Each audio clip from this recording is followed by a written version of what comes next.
friends. Hope you're all having a good spring break and doing lots of fun activities at home. Oh,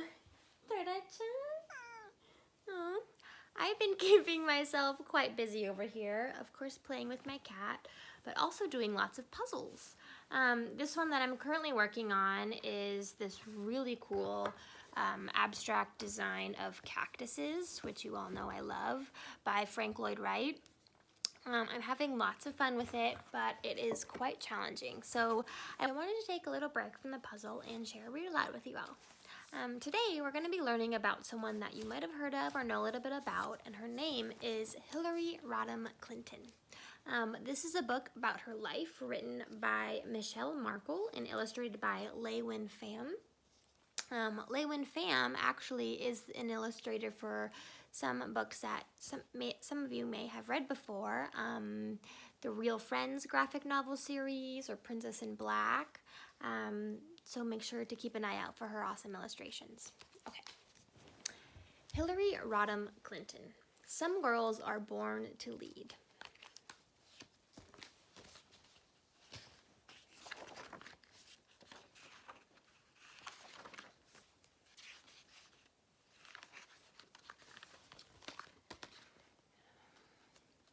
In the 1950s, it was a man's world.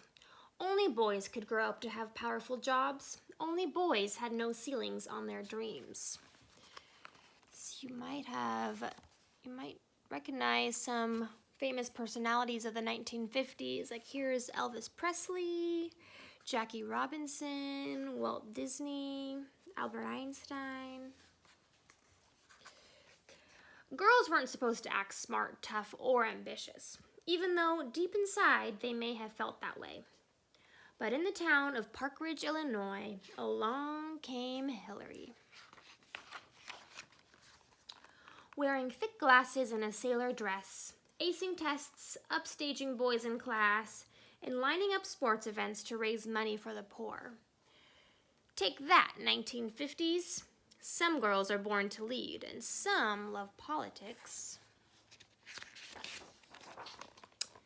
and public service. Through her church, Hillary learned about the troubled world beyond the green lawns and tree-lined streets of her town.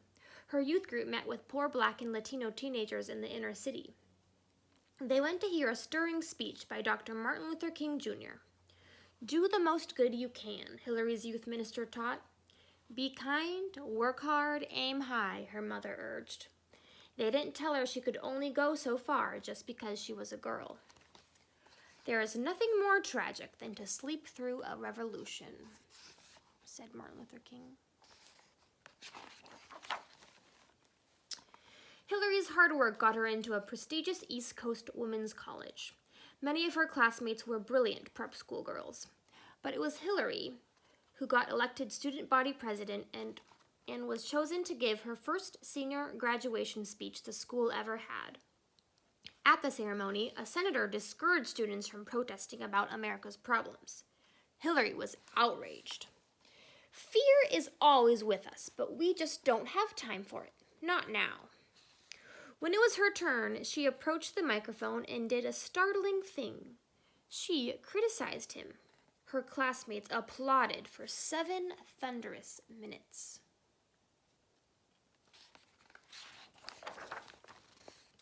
After college, Hillary entered law school so she could work for justice. Most future lawyers were men, but that didn't scare her.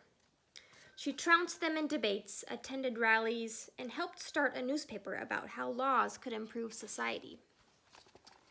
That year, the college was erupting with violent demonstrations over civil rights and a war in Vietnam. When angry students and professors met to discuss a strike, who calmed everybody down? Young Hillary in her bell-bottoms, sitting on stage, cool as can be.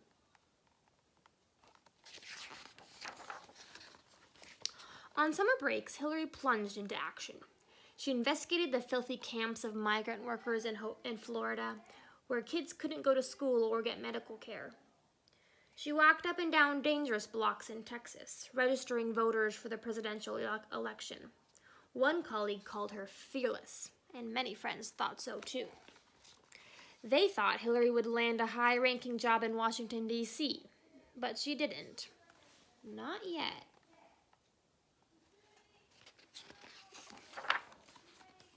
Instead, she went to Arkansas to be with Bill, her law school sweetheart. The two of them loved politics as much as they loved each other. They decided to spend their lives and serve America together.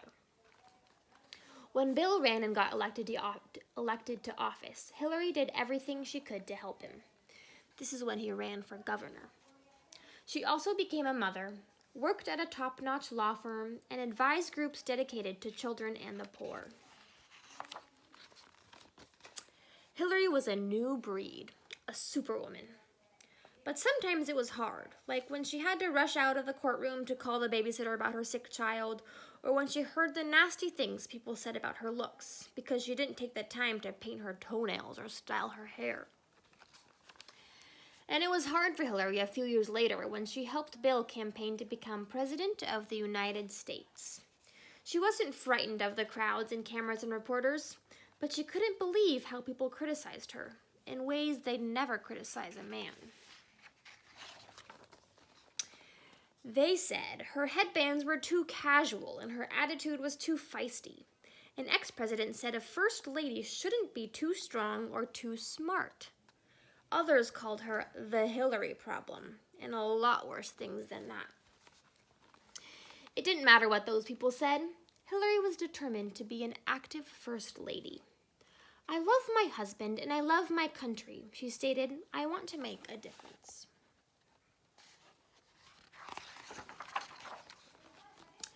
After Bill became president, Hillary led a task force on health care so all Americans could afford to see a doctor.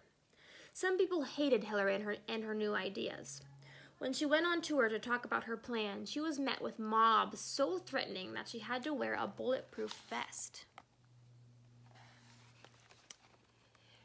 "Hillary is tough as nails," news stories said, but after Congress turned down her health plan, she was crushed. She thought about Eleanor Roosevelt, another president's wife, who tried to help the needy. "Go back to your knitting," I was told. Instead, I went back to work.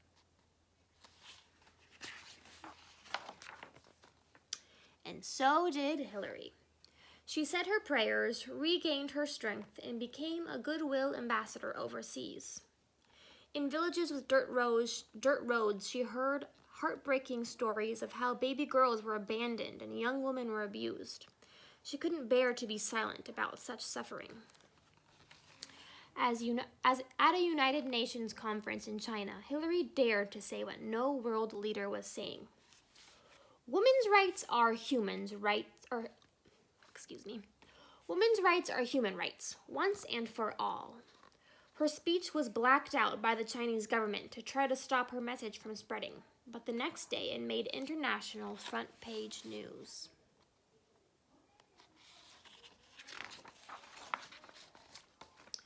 At the end of Bill's term, Hillary finally got the chance to run for office herself, to become a U.S. Senator from New York. She loved campaigning across the state, getting to know the people in its cities and small towns and farms. Though the odds were against her, she won the race. No First Lady had ever done such a thing. Nice. After taking office, Hillary worked long, tiring days for all New Yorkers. She fought hard for funding to help the firefighters and first responders who got sick after the attack on September 11th.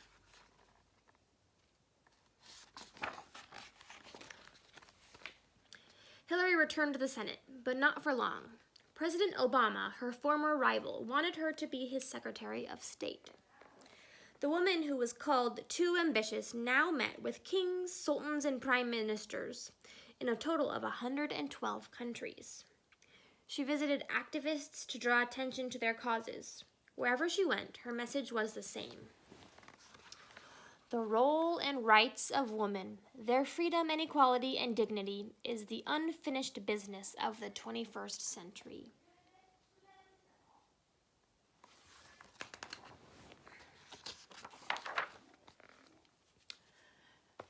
No one gets to stop a girl from being the greatest person she can be.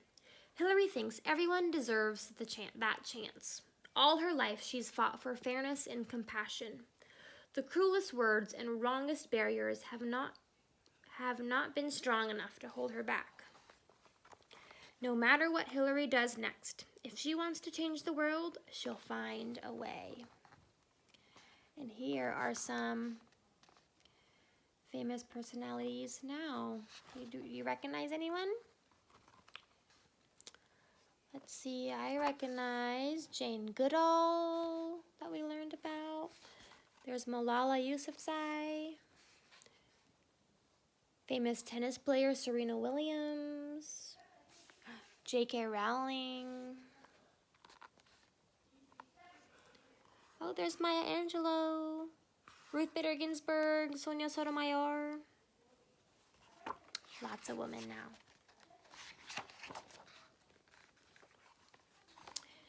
Here is a timeline.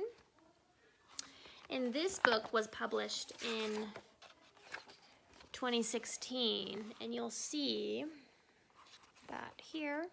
In 2015, Hillary announces her candidacy for president.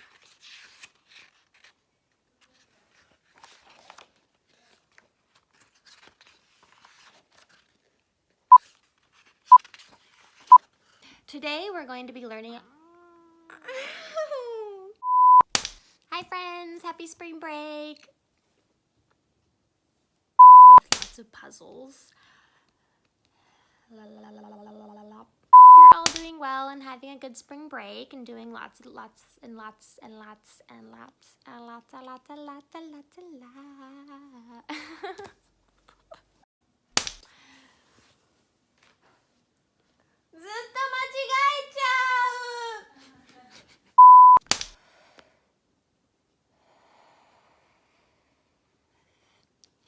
Hi friends, happy spring break. Hope you're all doing well. I have another read aloud for us today. And I thought my cat Tora-chan was going to join us for this story, but